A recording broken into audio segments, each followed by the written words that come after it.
Assalamualaikum warahmatullahi wabarakatuh.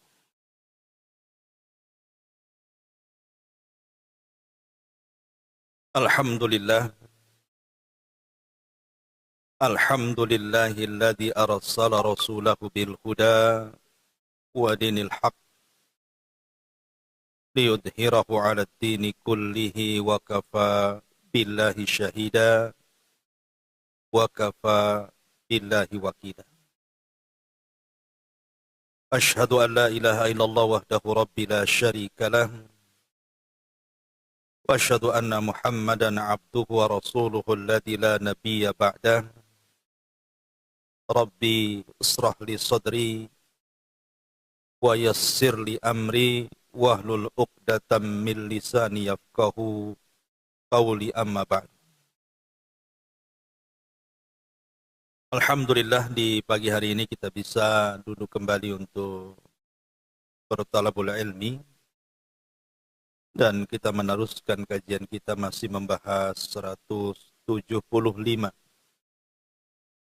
jalan menuju surga. Dan kita masuk pada halaman ke-43 pada poin ketiga, berdoa untuk menghilangkan kesyirikan, baik syirik kecil maupun syirik besar. Artinya poin yang ketiga ini masih bagian daripada poin yang pertama, di mana salah satu jalan menuju surga adalah at-tauhid. Dan tauhid itu harus menghilangkan lawannya, kesyirikan kepada Allah Subhanahu wa ta'ala. Ketika kita hendak mengupas sebuah keburukan ataupun kesyirikan, lawan daripada tauhid, bukan berarti kita hendak mengamalkan kesyirikan itu dengan mempelajari syirik, tidak. Tetapi orang Arab mengatakan, araftu syarra la li syarri, walakin litawakkihi, wa man lam ya'rifu syarra minal khairi fawaqa'a. Aku mempelajari keburukan bukan untuk diamalkan, tetapi aku mempelajari keburukan itu supaya mudah ditinggalkan. Karena siapa yang tidak paham apa itu baik, apa itu buruk, maka pasti akan terjerumus kepada keduanya. Karena dia tidak paham masalah. Makanya mempelajari kesyirikan untuk mengenal tauhid, supaya kita lebih mantap tauhidnya dan lebih mudah menjauhi kesyirikannya. Kata para ulama, wabididdihi wa bididdiha tatabayyanal asya. Dengan mengenal lawannya, maka semakin jelaslah perkaranya. Di sini dijelaskan, Nabi SAW bersabda kepada Abu Bakar Siddiq radhiyallahu anhu, "Walladzi nafsi biyadihi, li syirki akhfa min dabibin namli. Ala adulluka ala syai'in idza qultuhu dhahaba, ataupun idza qultahu dhahaba anka qaliluhu wa kathiruhu. Qul Allahumma inni a'udzubika an usyrika bika wa ana a'lam wa astaghfiruka bima la a'lam." Kata Nabi SAW, beliau bersabda kepada Abu Bakar Siddiq radhiyallahu anhu, "Wahai Abu Bakar, demi zat yang jiwaku ada di tangannya, sungguh kesyirikan itu lebih terselubung, tersembunyi daripada langkah semut yang sangat halus. Maukah kamu aku tunjukkan satu doa yang jika engkau mengucapkannya maka dapat menghilangkan kesyirikan dari dirimu, apakah itu syirik besar ataupun syirik kecil. Maka Rasul mengajarkan doa kepada Abu Bakar, dan doa ini dianjurkan untuk dibaca oleh kita juga. Kalau bisa baca selepas sholat. Masukkan pada adhkarus sholat. Zikir setelah sholat. Masukkan di situ. Apa doanya? Allahumma inni a'udzubika an usyrika bika wa ana a'lam.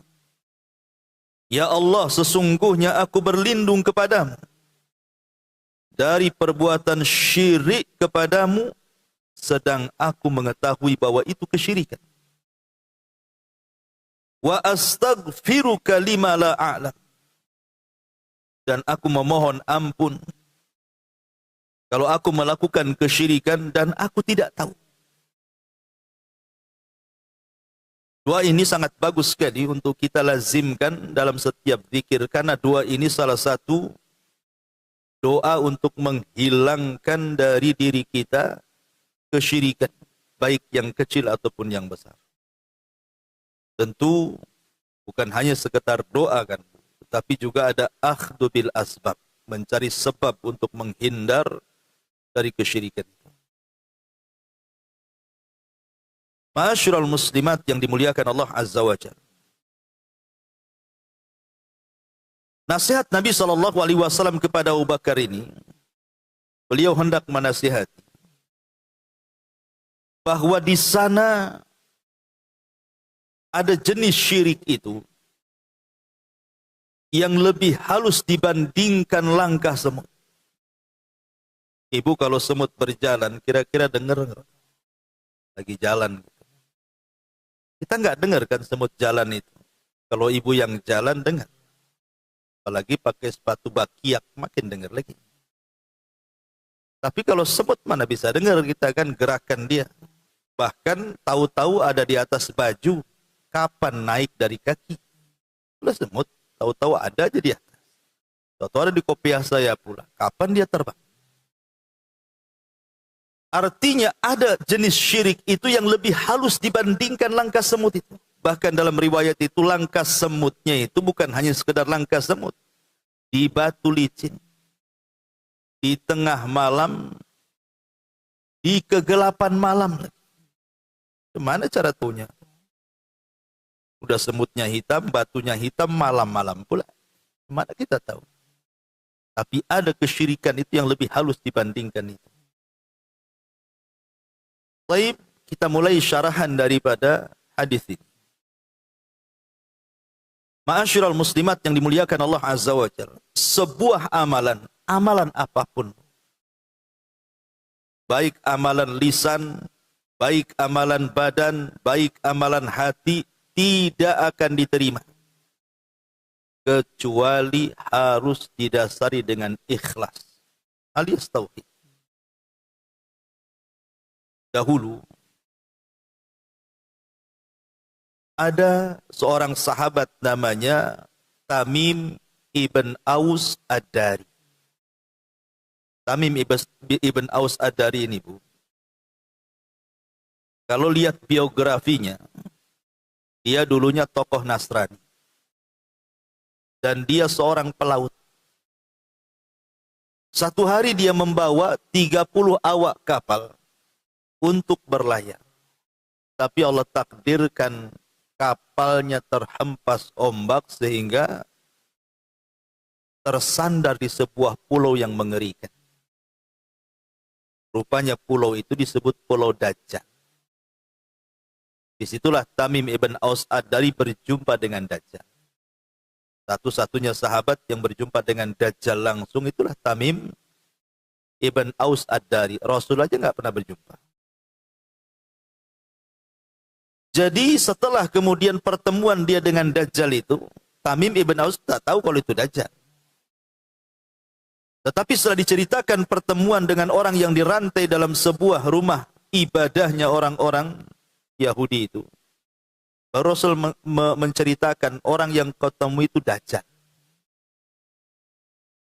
Kemudian Rasulullah SAW mengkisahkan kisah Tamim ibn Aus Ad-Dari kepada para sahabatnya. Itulah hadis yang aneh.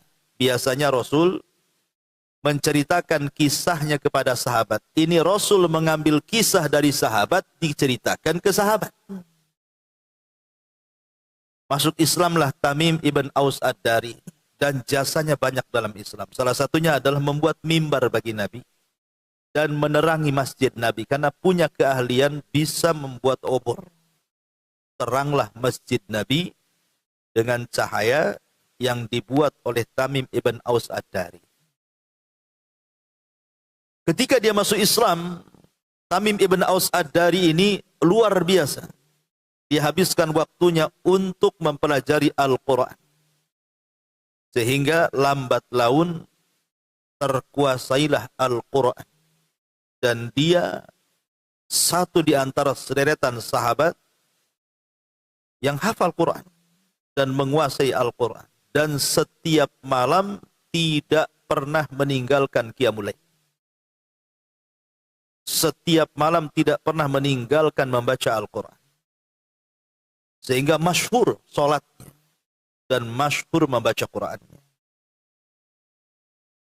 Jadi adalah orang yang ingin menanyakan soal ibadahnya Tamim ibn Aus Ad-Dari tentang solatnya.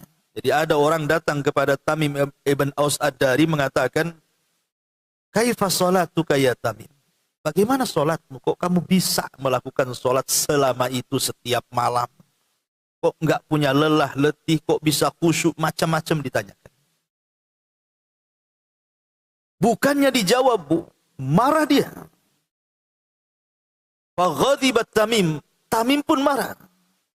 Kemudian dia mengatakan kepada orang yang bertanya ini, wallahi demi Allah, la raq'atun atau la raq'atan usalliha fi jawfil laili fi sirrin ahabbu ilayya min an usalliya kullahu thumma aqussuhu 'alan nas, katanya.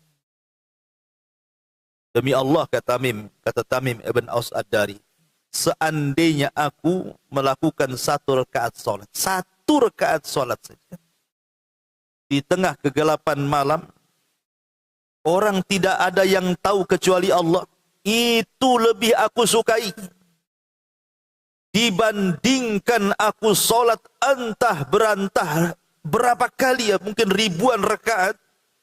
Setelah aku solat ribuan rakaat, tiba-tiba aku ceritakan pula kepada orang.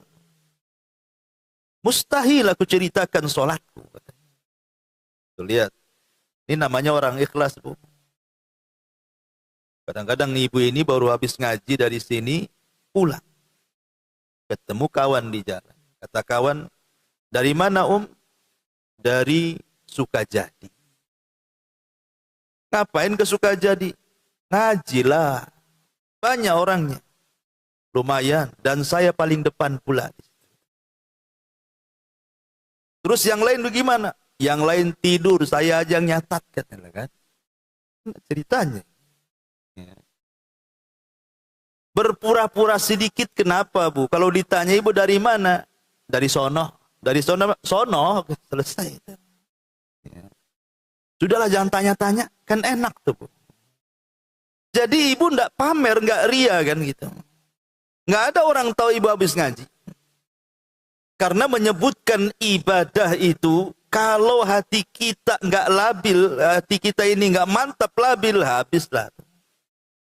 Apalagi tadi malah diperpanjang pula ngomongnya. Waktu ngaji, yang lain tidur, aku yang nyatat sendiri, katanya. Kan ngerendahkan orang jadinya. Kalau ibu ngomong begitu, Bu, masih bagus yang tidur daripada ibu yang ngomong orang lain tidur. Kenapa? Karena yang tidur tak punya dosa. Ibu punya dosa gibah orang. Itu kan gibah orang namanya. Terutama si Anu tuh, wah itu tidurnya kenceng. Makin gibah lagi kan. Jadi pulang dari pengajian gak dapat apa-apa, dapat gibah saja, gibahin orang tidur. Lah, bagaimana Tamim ibn Aus Ad-Dari ini marah Maka kalau bisa sebisa mungkin biasakan menyembunyikan sebuah amal, itu namanya ikhlas. Dahulu ada seorang khalifah, seorang penguasa. Orangnya suka pamer. Oh, pamer luar biasa. Kalau dia melakukan sesuatu itu, kalau bisa dipuji orang, didengarin orang, dan kalau bisa mendapatkan pujian-pujian yang menyenangkan. Itu khalifah. Satu hari khalifah ini, dia ada rencana untuk membuat masjid. Masjid yang sangat megah. Dan keinginannya masjid itu kalau sudah jadi, nanti dia akan buat plang nama masjidnya nama dia. Dan dia tidak boleh menerima sumbangan atau tidak mau menerima sumbangan dari luar. Pokoknya ini masjid-masjid saya yang bangun, kalau sudah jadi ya nama saya di situ. Tapi kan niatnya sudah nggak bagus, ingin pamer. Akhirnya dikumpulkanlah para pekerjanya. Kemudian dirancang masjidnya seperti apa, besarnya seperti apa. Proyeknya besok mulai pembangunan peletakan batu pertama. Dikerjakanlah masjid itu. Besar, megah. Ketika sudah jadi masjid itu, tinggal naruh plang saja. Maka mulailah diresmikan masjid itu. Kemudian dia mengatakan kepada pembantunya, pesankan plang, kasih nama saya, tancapkan depan masjid. Akhirnya sama pembantunya dibuatkanlah plangnya, nama dia, kemudian ditaruh depan masjid. Sang khalifah ini tiba-tiba malamnya tertidur, mimpi dalam tidurnya. Apa mimpinya, Bu? Plangnya dicabut orang. Kemudian digantikan nama, bukan nama dia, tapi nama seorang wanita tua. Terperanjatlah ini khalifah ini. Besoknya dia panggil pelayannya itu. Kau berangkat ke masjid sana. Lihat plangnya itu masih atas nama saya atau bukan? Dilihat rupanya tak ada yang berubah, masih atas nama khalifah. Tenanglah sang khalifah. Beberapa malam berikutnya mimpi lagi, mimpi pula sama mimpinya. Berseri pula tuh mimpi itu. Sama tuh mimpinya. Katanya plangnya dicabut, diganti pula dengan plang orang, namanya seorang wanita tua. Bangun dia lagi, gelisahlah dia. Dia bilang sama pelayannya, tengok kok ke masjid itu. Masih atas nama saya itu bukan. Ditengok tak ada yang berubah. Sampai 3 kali mimpi. Tapi namanya mimpi kan begitu kan. Ya tetap aja nggak ada yang berubah nama-nama dia. Cuman masalahnya, kenapa mimpinya sama?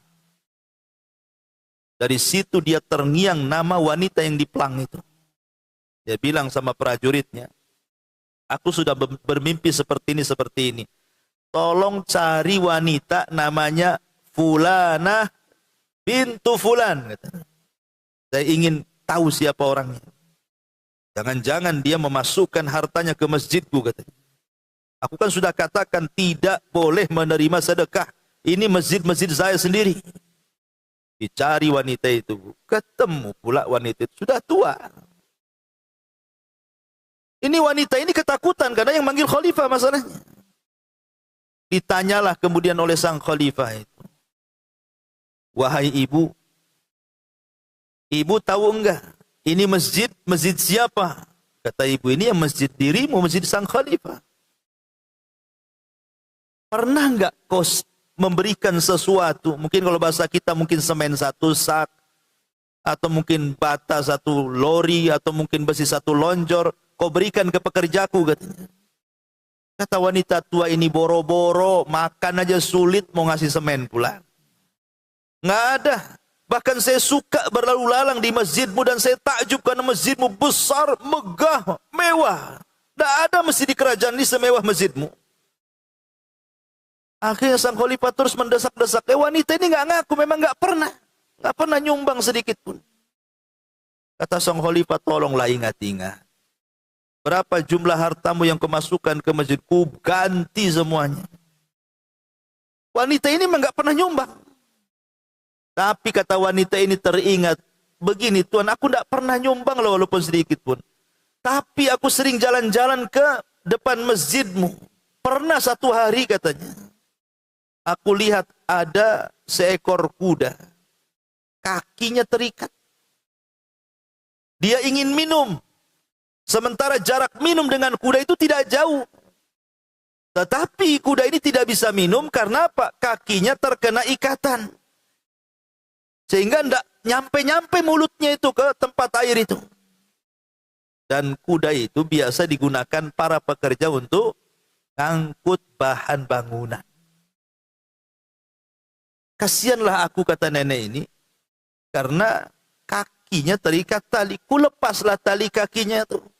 Akhirnya dengan itu dia bisa minum dari tempat minum itu.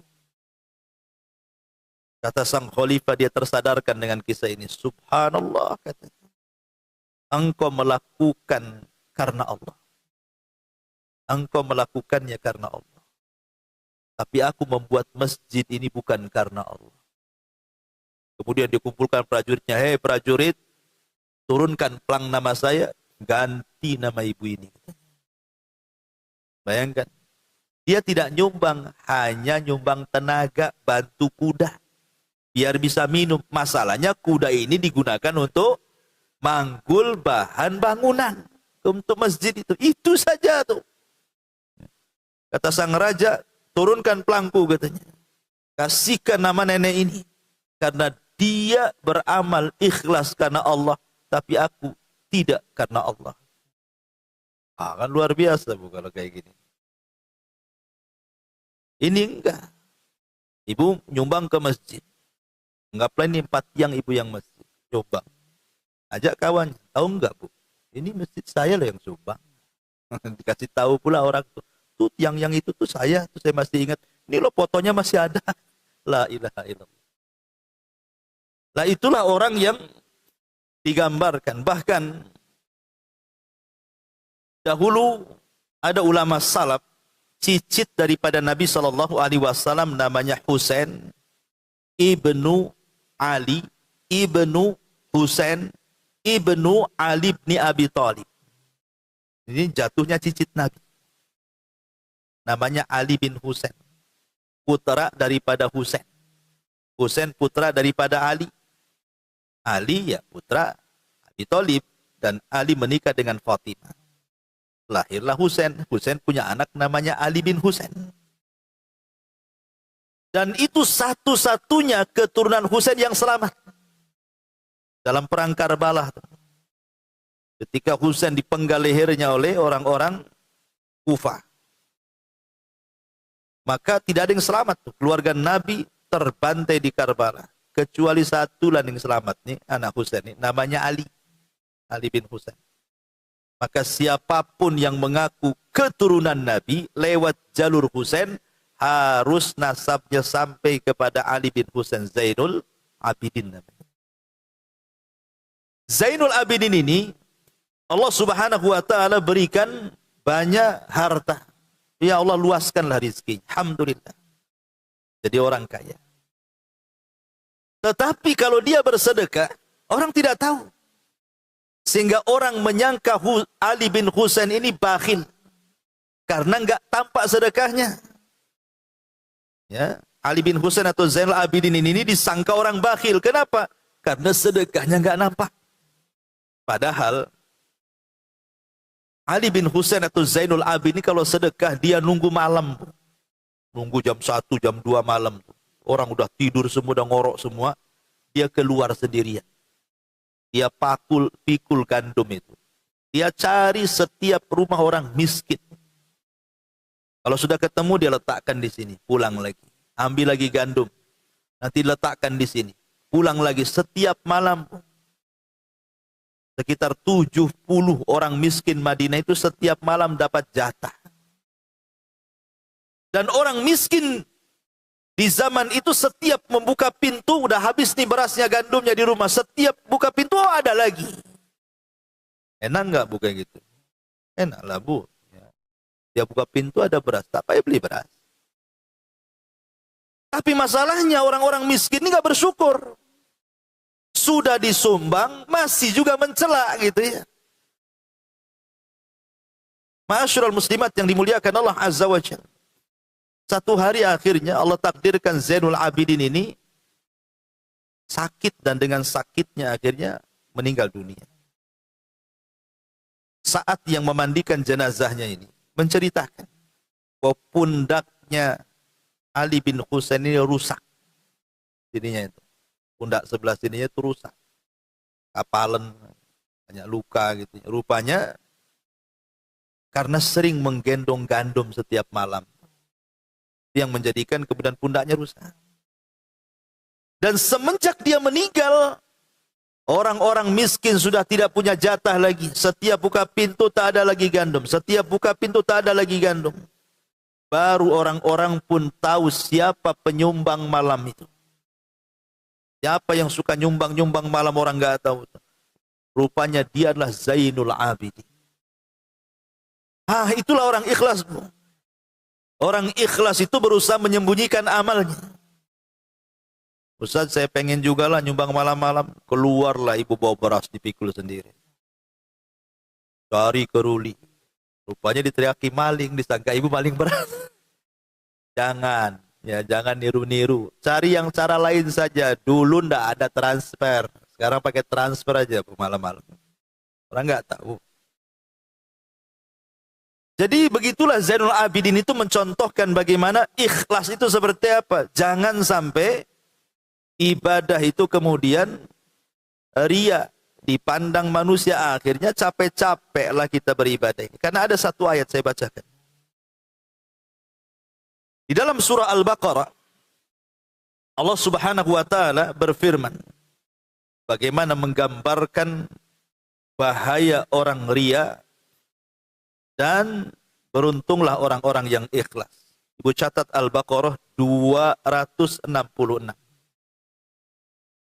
Allah Subhanahu wa taala berfirman, ayawaddu ahadukum an takuna lahu jannatun min nakhilin wa a'nabin tajri min tahtihal anhar lahu fiha min kulli thamarat wa asabahul kibaru wa lahu dzurriyyatun du'afa fa asabaha i'sarun fihi narun fahtarakat kadzalika yubayyinullahu lakumul ayat la'allakum tatafakkarun. Adakah salah seorang di antara kalian yang ingin memiliki kebun kurma dan juga anggur yang mengalir di bawahnya sungai-sungai? Di sana dia memiliki segala macam buah-buahan. Kemudian datanglah masa tuanya sedangkan dia memiliki keturunan yang masih kecil-kecil. Lalu kebun itu ditiup angin keras yang mengandung api sehingga terbakar. Demikianlah Allah menerangkan ayat-ayatnya kepadamu agar kamu memikirkannya. Begini bu ceritanya ayat ini. Ada seseorang yang dari kecil sampai tua bekerja keras-kerasnya itu. Keras sekali bekerjanya. Karena ingin sukses di masa tua. Akhirnya orang ini beli kebun luas-luasnya. Kemudian kebun itu ditanami dengan berbagai macam buah-buahan. Ya ada kurmanya, ya ada anggurnya, ya boleh juga ada salaknya, ada jeruknya, ada durennya, ada kesemaknya, ada apalah pokoknya buah-buahan di situ ada. Dia rawatlah kebun itu, dia sudah habiskan uangnya untuk beli pupuknya dan begitu seterusnya. Dengan harapan apa? Kalau nanti pohon ini sudah besar, seiring dia juga sudah tua, kemudian dia tidak punya tenaga lagi, pohon yang sudah ditanam ini berbuah, tinggal menikmati hasilnya. Ceritanya. Kemudian waktu pun berjalan. Pohon durennya ada besar, dah mulai berbunga. Pohon mangganya ada besar, dah mulai berbuah. Pohon-pohon yang lain dah gede-gede, tinggal nikmati saja. Dan dia pun sudah tua, sudah lemah, Sudah sakit, tidak bisa gerak, dia ingin tenang. Sementara dia sudah punya anak, punya cucu masih kecil-kecil, dengan harapan tanpa kerja pun sudah dapat hasil dari kebun. Karena dia membuat perkebunan itu dari kecil. Sekarang sudah tua dia. Dan nggak bisa lagi bergerak.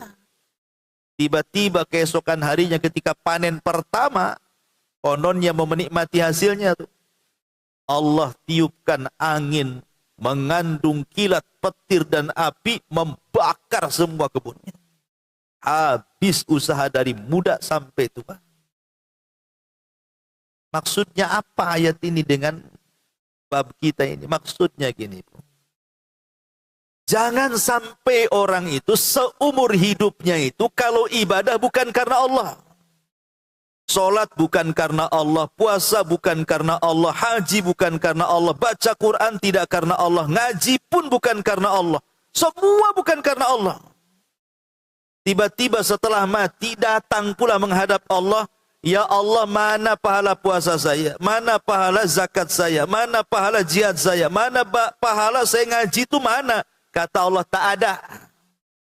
Habis pahalamu. Jadi jangan sampai seperti ini, maksudnya seperti itu.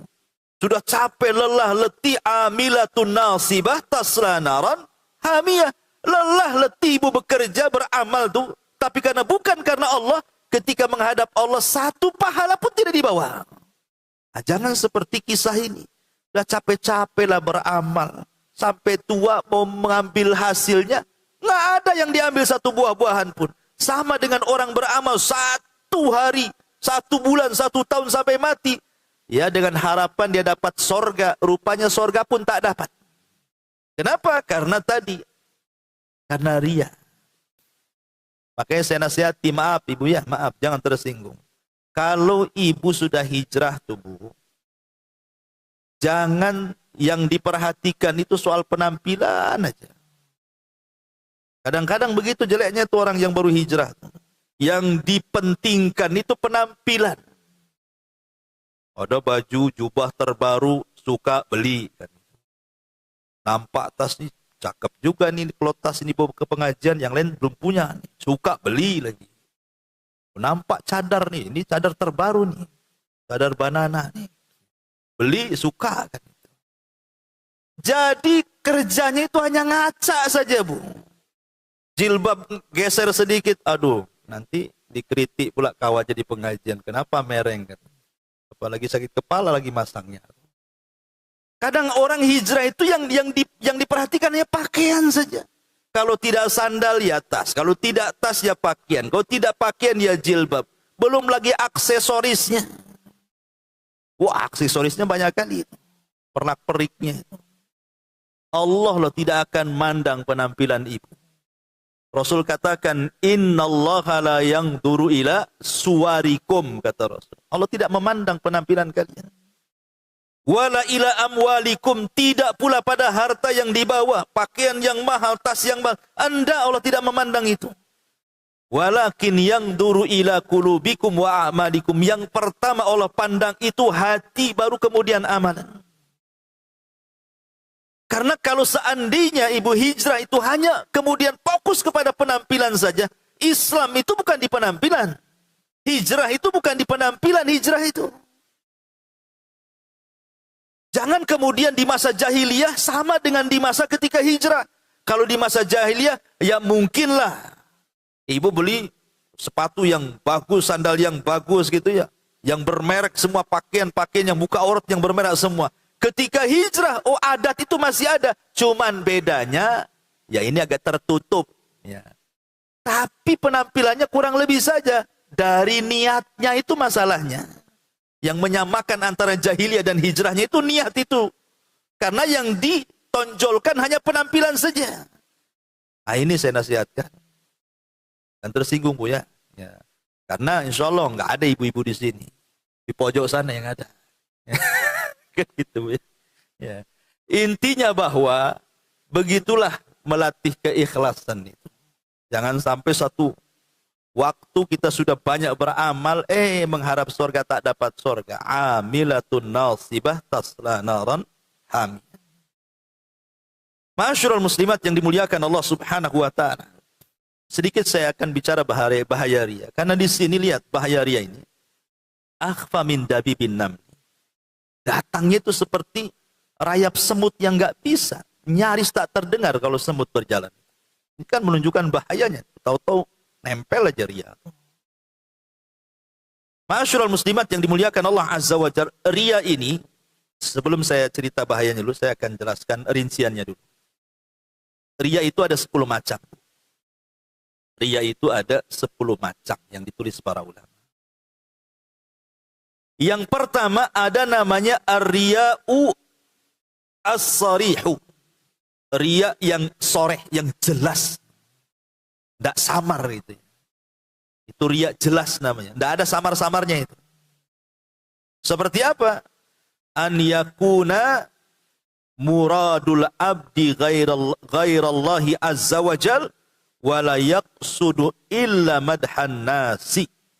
Riya yang jelas itu memang dia beramal murni bukan karena Allah dan murni beramalnya ingin dipuji makhluk, ingin dipuji manusia.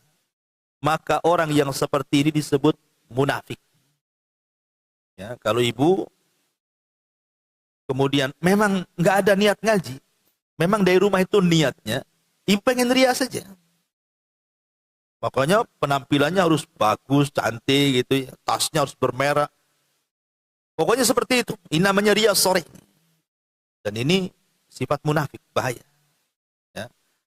Kemudian yang kedua namanya ria yang disebut dengan syirku as-sarair.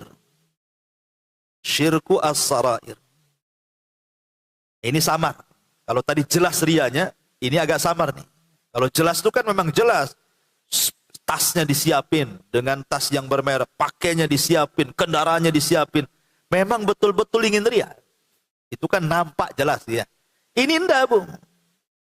Ibu enggak pakai tas bermerek, ngaji pakai kresek. Umpamanya kan. Kemudian juga ya pakaiannya enggak disetrika. Ada merek-mereknya lah pokoknya. Pokoknya ya kayak orang zuhud gitulah ya. Masalahnya di sini syirku syara'ir ini an yakuna qasdul abdi wa muraduhu lillah. Awalnya karena Allah, Bu. Dari rumah itu memang karena Allah ngaji itu. Jadi enggak perlu dengan penampilan pokoknya. Berangkatlah. Tetapi masalahnya fa idza tala alaihin nas, ketika kemudian tampak kepada manusia nusyita fil ibadati wa zayyanaha. Ketika manusia melihatnya, timbullah semangat ibadah. Ibu sebenarnya malas-malas mau ngaji. Tapi ketemu tetangga, Masya Allah, rupanya ibu ini jemaah suka jadi rupanya. Wah, makin semangat. Itu kan, ketika sudah tersenggol pujian orang, ya, yang tadinya biasa-biasa saja, makin tegak lah. Oh iya, cepet saya buru, cepet-cepet nih, Ustadz Abu Merah ini, dia 7:30 datang dia. Biasanya jam 9 dia datang. Ya, karena tadi dipuji orang tuh muncul rianya padahal lillah awalnya tuh. Ini yang seperti ini jangan. Ya, seperti orang sholat Allahu Akbar, awalnya nggak ada masalah. Ketika kemudian mulai di sampingnya ada orang, mulailah dilamain sholatnya. Mulai kemudian bacanya dihalus-halusin, dibagus-bagusin. Nah, itulah namanya riya as-sarair. Awalnya karena Allah, muncul pula riya. Itulah yang disebut min dabibin namal itu. Yang disebut dalam hadis yang kita bahas. Tahu-tahu ada saja riya itu. Padahal awalnya enggak karena riya. Tahu-tahu kok muncul riya ini. Nah, itulah lebih halus dibandingkan jalan semut itu. Tahu-tahu ada namanya. Kemudian yang ketiga, ar-riya'ul khafi. Ada namanya riya al-khafi. Apa riya khafi itu? An yakhlusal abdul ibadata lillah. Fa'arafan nas dzalika famadahu fasakana qalbu. Ibu ibadah lillahi ta'ala, Bu. Ibu sedekah karena Allah, sholat karena, pokoknya tidak adalah memang betul-betul niatnya karena Allah. Begitulah ibu kesehariannya. Sudah bertahun-tahun lah seperti itu kebiasaan ibu. Namanya ibu suka sedekah terus sampai mungkin 10 tahun. Ya, udah jadi kebiasaan sedekah bagi dia, udah nikmat sedekah itu, memang betul-betul ikhlas. Entah kenapa, tiba-tiba kemudian ada orang yang bercerita soal ibu. Mungkin ibu tidak dengar langsung, ada yang menyampaikan. Oh gini, Om, tadi saya ketemu Ustaz Abu Humairah. Kenapa emang? Cerita rupanya ibu ini tukang nyumbang ke pesantren. Tenang. Oh berarti Abu Humairah itu tahu lah kan. Makanya diceritakan sama orang. Tenang dia kan. Lah inilah ketenangan hati. Harusnya kan ibu bantah. Ah bukan saya. Itu bukan saya. Salah lah Ustadz itu. Harusnya kan begitu Bu. Ya, ketika ibu tenang, apalagi kemudian asik mendengarkan, terus Ustadz ngomong apa lagi? Cuman gitu aja ya. Subhanallah kan. Ah ini namanya syirkul khafi. Syirik khafi, terselubung. Ini hati-hati. Ini ria yang terselubung. Kalau tadi ria yang sifatnya rahasia. Kemudian yang nomor 4 namanya ria al-badani. Ria dalam jenis badan. Seperti kaman yadhar asfaral launi wa syuhubal wajhi liyaran nas annahu sahibu ibadatin. Menampakkan badan dia. Ya, menampakkan badan dia seolah-olah dia ahli ibadah. Seolah-olah ahli ibadah. Nampak kurang tidur, matanya cekung gitu kan. Kemudian asik ngeludah-ngeludah disangka orang puasa padahal lagi sariawan. Ya, pokoknya gitu Ibu ya. Ya pokoknya dia nampakkan lah, pokoknya seolah-olah dia ahli ibadah padahal sebab bukan ahli ibadah. Dia ingin ria saja dengan ibadahnya. Makanya dahulu seorang sahabat Nabi SAW dalam hadis yang panjang sekali yang bercerita tentang 70.000 orang yang masuk surga tanpa hisab dan azab itu. Salah satu perawinya adalah mengatakan apa? Ketika dia mengatakan semalam ada meteor, siapa di antara kalian yang tahu meteor jatuh semalam? Kemudian sahabat ini mengatakan saya, wahai Rasul, tapi semalam saya tidak sedang sholat malam, tapi saya tersengat kalajengking, dia bilang itu. Jadi dia memberitahu orang-orang bahwa semalam saya terbangun. Kemudian menjelaskan, tapi saya bukan sedang sholat malam. Supaya kesannya apa? Jangan sampai kemudian orang menyangka dia sedang pamer bahwa bangunnya dia di malam hari itu tuh sholat malam. Maka dia tepis tuh kata-kata sholat malam itu dan mengatakan, semalam saya bangun, saya nampak tuh meteor itu. Tapi saya tidak sedang sholat malam. Tapi saya nampak tuh meteor itu. Karena semalam kakiku tersengat kalajengking, dia bilang. Dia berusaha, ya, jangan sampai kemudian orang bersuudon ataupun berhusnudon sama dia. Dia tepis semuanya.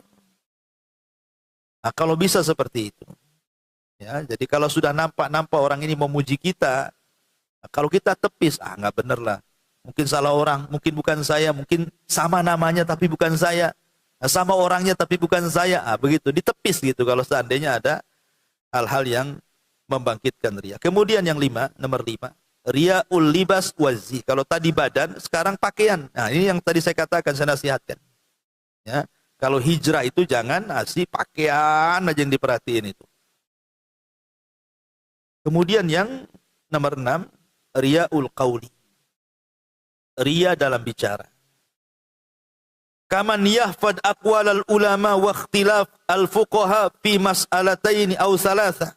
Fa idza jalasa fi majlisin iftataha huma liyubayyana lin-nas annahu 'alimun bi ikhtilafil fuqaha mulimun bi aqwalil ulama. Ini ulama mencontohkan seperti memangnya orang yang memang dia talabul ilmi, dia hafallah perkataan-perkataan, pendapat-pendapat para ulama itu. Apabila dia duduk di majlis, maka dia seolah-olah alim, dia menyebutkan ini pendapat Syafi'i, pendapat ini, pendapat ini, pendapat ini.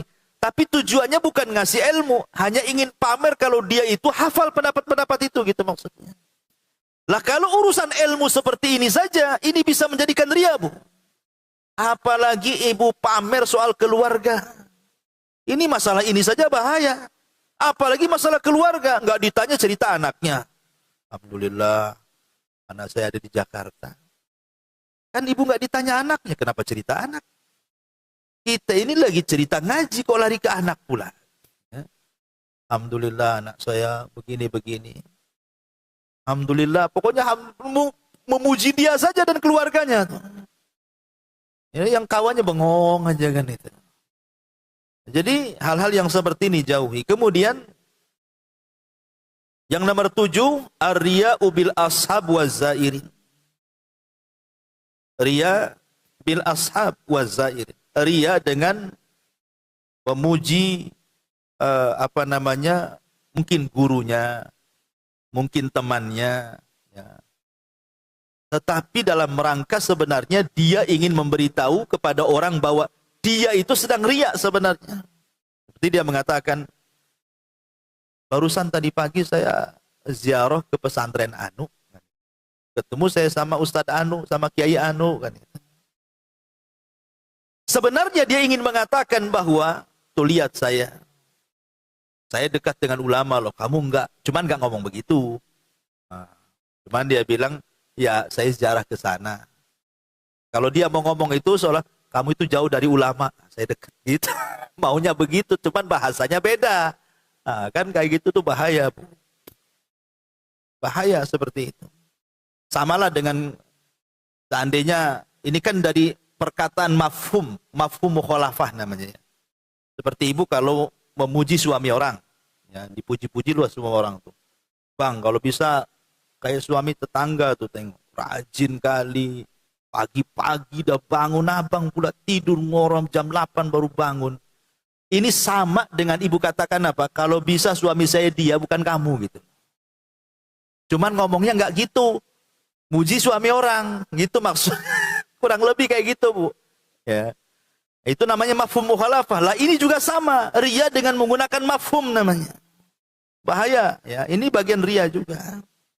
Kemudian yang nomor 8, ar-riya'u bidhammin nafsi. Riya tapi dengan mencela diri sendiri, Bu. Tapi tujuannya riya. Kesannya tawadu, tapi ibu sedang riya. Ya saya sih, ya orangnya gimana gitu ya. Gimana aja. Dia mencela dirinya tapi dalam rangka ria, sok-sok tawadu loh bahasa kitanya itu, merendah gitu ya. Kalau saya tidak bisa sih. Nah, maksudnya itu seolah-olah dia ingin mengetahui biar dia tahu saya ini orangnya tawadu. Padahal sedang menghinakan dirinya sebenarnya dia. Kan ada orang yang merendah itu supaya sebenarnya orang ini orang baik. Buktinya dia orangnya tawadu. Dia tidak sedang tawadu, dia sedang riya sebenarnya. Jangan suka ngerendah-rendahkan diri hanya untuk dipuji orang. Kemudian yang nomor 9, mahabbatu tauqirin nasi lahu. Suka kalau seandainya dihargai manusia. Dan ini yang paling banyak di masyarakat yang seperti ini. Ria yang pengen dihargai. Ya mungkin di situ dia merasa tokoh, merasa RT, RW atau apa, atau tokoh penggerak atau apalah kan itu. Kalau tidak dapat pujian, tidak dapat penghargaan, itu rasanya sakit hati kerjanya. Nah, ini juga bahaya. Kemudian yang terakhir, riya bi an yaj'alal ikhlas wasilatul lil matlub ghairir ridha Allahu azza wa jalla. Riya dengan cara menjadikan ikhlas itu wasilah untuk mencari keridhaan selain Allah. Jadi ikhlasnya itu mencari keridhaan selain Allah Subhanahu wa taala. Umpamanya ibu ingin dapat dunia lah, tapi dengan cara menggunakan agama sebagai kendaraannya. Intinya ingin dapat dunia sebenarnya. Tapi agama itu yang dipakai. Itu mengejar dunia dengan cara menggunakan paket agama. Nah, ini namanya rincian-rincian riya. Baik, kita masuk pada bahayanya. Masyarul muslimat yang dimuliakan Allah Subhanahu wa taala, bahaya riya ini luar biasa. Yang pertama, riya ini bisa merusak semua amalan kita. Lain asyrakta la yahbatanna amaluka wa la takunanna minal khasirin. Kata Allah Subhanahu wa taala, jika engkau melakukan kesyirikan, lebur habis semua amalanmu di hadapan Allah. Bahkan nanti pada hari kiamat, Allah Subhanahu wa taala akan memanggil orang-orang yang ria itu di hadapan Allah. Jadi orang-orang yang ria, orang-orang yang sum'ah, semua dipanggil di hadapan Allah. Kemudian Allah Subhanahu wa taala katakan kepada orang ini, kepada orang-orang ria di dunia ini, "Ungzuru hal tajiduna indahum jaza." Kamu kan di dunia beribadah bukan ingin dipuji saya, kata Allah. Tapi kamu di dunia ingin dipuji si anu dari hamba saya. Sekarang aku kumpulkan kalian. Minta sorga sama si anu. Jangan minta sorga sama saya, kata Allah. Kan kamu beramal bukan untuk saya, tapi beramal untuk dia. Minta sama dia lah balasannya. Coba bayangkan. Kenapa Allah sampai ngomong begitu? Ini menunjukkan kemurkaan, Bu. Kalau saya boleh analogikan, Bu, seperti ini. Umpamanya, ibu punya kebun. Kemudian, ibu buka lowongan kerja. Siapa yang mau jadi tukang kebun saya? Saya gaji 1 bulan 5 juta atau 10 juta. Tapi rawat kebun saya. Saya kasih modal, beli bibit. Saya kasih modal, beli pupuk. Saya kasih modal untuk perawatan. Termasuk saya buatkan rumah kamu di situ. Kamu jangan pergi. Kamu pokoknya enak. Makan 3 kali saya tanggung. Gaji tidak akan berkurang. Tapi rawat kebun saya. Nanti kalau sudah berhasil, nih buah-buahan antar ke rumah. Akhirnya deal or no deal? Deal. Dapatlah pekerja. Ibu kasih tempat di situ. Dikasih modal, dikasih bibit, dikasih pupuk. Jadilah tuh buah-buahan itu. Sudah waktunya panen, dipanen, Bu. Dapatlah 3 truk. Masalahnya 3 truk buah-buahan itu tidak diantar ke rumah ibu. Diantar ke rumah tetangga. Sakit hati enggak, Bu? Sakit lah, sakit itu di sini, Bu. Aku yang punya kebun, aku yang biayai, aku yang punya buah-buahan. Sudah berhasil, dikasih tetangga pula. Ini kebun siapa? Emang kebun tetangga, ini kan kebun saya, kan begitu. Itu sama seperti itu. Allah sudah baik sama kita, menciptakan kita, kasih rizki, kita kasih kesenangan macam-macam. Harusnya Allah minta syukur, kita beribadah kepada Allah, dikasih pula kepada orang lain. Apa enggak murka Allah tuh? Kurang lebih seperti itu. Atau umpamanya ibu punya usaha, anggaplah buat kue gitu ya. Akhirnya ibu kemudian cari karyawan. Siapa yang mau jadi pekerja saya? Saya. Berapa gajinya? Saya gaji kok 10 juta sebulan. Kerjamu hanya buat kue saja. Nih saya kasih alat-alatnya, nih kasih adonannya, nih semuanya saya kasih. Kok hanya kerja saja? Akhirnya dia kerja-kerja, jadilah kue banyak. Ketika sudah jadi kue, bukan diantar ke ibu yang punya usaha, ke orang lain pula gitu. Bukan salah alamat, tidak. Memang sengaja. Kan ada orang yang sudah paham bahwa ibadah itu memang harus diberikan kepada Allah, kan? Tapi dia sudah tahu bahwa itu harus tauhid. Tetap aja diberikan kepada selain Allah. Apa enggak murka yang punya usaha itu? Lah, itulah Allah Subhanahu wa ta'ala. Atau mungkin analogi yang lebih dalam lagi. Ibu punya anak. Ibu yang lahirin, ibu yang besarin, ibu yang nyekolahin sampai SD, SMP, SMA, kuliah S1, S2, S3, doktor, profesor, Bu, sampai mentok dengan lagi titel tuh. Berhasillah dia bekerja. Akhirnya jadi miliarder. Waktunya dia berbuat baik sama orang tua, harusnya. Dia kirimlah hasil kerjanya itu, tapi bukan ke rekening ibu. Ke rekening tetangganya. Apa enggak sakit ibu ini? Ini anak-anak saya nyekolahkan kok dia malah berbuat baik kepada orang. Begitulah Allah Subhanahu wa ta'ala, walillahil matsalul a'la. Maka di sini Allah Subhanahu wa ta'ala akan murka di sini. Kemudian juga di antara bahaya daripada ria ini. Ria ini menyebabkan azab Allah Subhanahu wa ta'ala. Ingat hadis tentang 3 orang, Bu, yang semua orang yang pertama kali disentuh api neraka. 3 orang yang pertama kali disentuh api neraka. Siapa mereka? 1, Bu, gak kira-kira tuh amalannya, mati syahid. Ya. Yang kedua, pakar Quran. Bertahun-tahun dia ngapal Quran, dia pelajari tafsirnya, sampai dia pakar Quran. Kemudian yang ketiga, orang yang sedekah triliunan. Banyak disedekahkan. Ini kan amalan-amalan yang tidak semua orang bisa, kan, Bu? Siapa yang bisa orang mati syahid? Gak semua perang itu bisa dilakukan orang. Karena perang itu butuh keberanian. Kalau orang tidak berani, Bu, jangan lagi cerita dengar letupan pistol petasan aja takut. Ya, kalau orang nggak berani itu. Kemudian siapa yang kemudian menghabiskan waktunya untuk belajar Quran sampai kemudian habis di situ waktunya kan? Nggak semua orang bisa nongkrongi Quran, dihafalnya, dipelajari tafsirnya, dan nggak semua orang juga ahli sedekah. Apalagi sampai miliaran triliunan kan. Tapi 3 orang yang sudah luar biasa ini, justru mereka itu pula yang disentuh api neraka pertama kali sebelum yang lainnya. Alasannya apa? Karena ibadah mereka bukan karena Allah. Syahidnya karena ingin dianggap pahlawan. Sedekahnya karena ingin dianggap dermawan. Kemudian baca Qur'annya, belajarnya, karena supaya orang-orang menganggap dia seorang alim. Seorang ulama. Kalau seandainya ibadah-ibadah besar saja yang syahid tumbang pahalanya, kemudian yang sholat malam yang ahli ahli sedekah juga tumbang, kemudian yang ahli Quran tumbang, macam mana perkara-perkara lain, Bu? Yang seperti ini tumbang gara-gara riya. Apalagi perkara-perkara kecil lebih tumbang lagi lah gara-gara riya. Lah makanya kenapa riya ini memang ibadah yang luar biasa.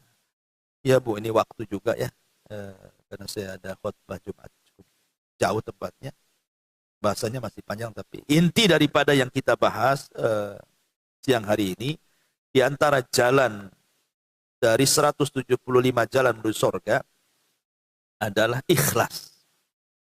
Ikhlas, dan lawan daripada ikhlas itu adalah riya. Itu poin yang ketiga dari kitab ini. Wallahu a'lam bishawab. Tidak ada tanya jawab ya. Kalau nanti lain kali aja, karena saya buru-buru. Subhanallah, hamdika, asyhadu an la ilaha illa anta astaghfiruka. Hah? Masih ada? 1-2 aja ya.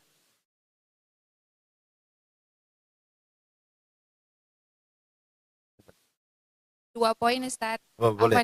Saya pernah bacakan di dalam hati seseorang itu pasti ada riya walaupun sedikit gitu. Maksudnya ada mengikut di dalam diri seseorang itu Ustaz. Nah, jadi perkara riya ini yang bisa membatalkan ibadah itu riya yang seperti apa Ustadz gitu. Maksudnya ibadah itu terbatalkan karena riyanya yang sebatas apa gitu. Terus yang kedua Ustadz mengenai ibadah yang misalnya kayak sedekah gitu kan Ustadz, atau menolong orang lain itu kalau kita karena kasihan gitu Ustadz, kan awalnya misalnya menolong atau sedekah itu kan karena kasihan, bukan kayak yang karena bukan karena Allah, tapi misalnya ada karena Allahnya, tapi awalnya tuh karena kasihan dulu gitu Ustadz. Itu gimana Ustadz? Ya, alhamdulillah. Pada dasarnya ya setiap manusia itu ya mesti adalah keinginan dipuji orang, itu semua ada. Saya, ibu, semua ada. Karena fitrah manusia itu zuyyina linnas hubus syahwat. Manusia itu dihiasi karena cinta syahwat. Syahwat ingin dipuji, syahwat. Semua manusia ada. Gak mungkin tidak ada. Ya kalau tidak ada matilah hatinya kan. Mesti ada. Dan dari adanya itulah tersyariatkan sebuah ibadah yang disebut dengan mujahadah. Justru kalau tidak ada mujahadah. Tapi dengan adanya riya dalam hati itu, timbullah ibadah yang disebut mujahadah. Sungguh-sungguh melawan. Maka mujahadah itu ibadah. Melawan riya. Ya, dengan cara apa? Salah satu wasilahnya doa ini yang diajarkan Rasul kepada Abu Bakar. Allahumma inni a'udzubika an usyrika bika wa ana a'lam wa astaghfiruka bima la a'lam. Contohnya ini. Ada mujahadah di situ. Sungguh-sungguh ingin melawan. Ya. Tetapi riya yang membahayakan itu, kalau seandainya pertama memang awal ibadahnya riya, itu membahayakan. Kalau sudah awal ibadahnya riya, tengahnya ikhlas, nggak akan diterima ibadahnya. Tetapi kalau seandainya awalnya ikhlas, di tengah-tengahnya riya, maka lihat apakah di akhirnya riya atau tidak. Kalau awalnya ikhlas, tengahnya riya, akhirnya ikhlas, maka riya di tengah-tengah tidak membahayakan. Tapi kalau awalnya ikhlas, tengahnya riya, akhirnya pula riya, maka ini membahayakan riya seperti ini. Intinya perhatikan riya itu awal dan akhir. Jangan awal riya, tengah ikhlas, akhir riya. Ini jigjag yang salah ini. Tapi yang betul itu awalnya ikhlas, tengahnya ikhlas, akhirnya ikhlas. Kalaupun tengahnya ikhlasnya tergoyahkan dengan ria, yang penting akhirnya. Al-a'mal bi khawatimiha. Yang penting amal itu di akhir.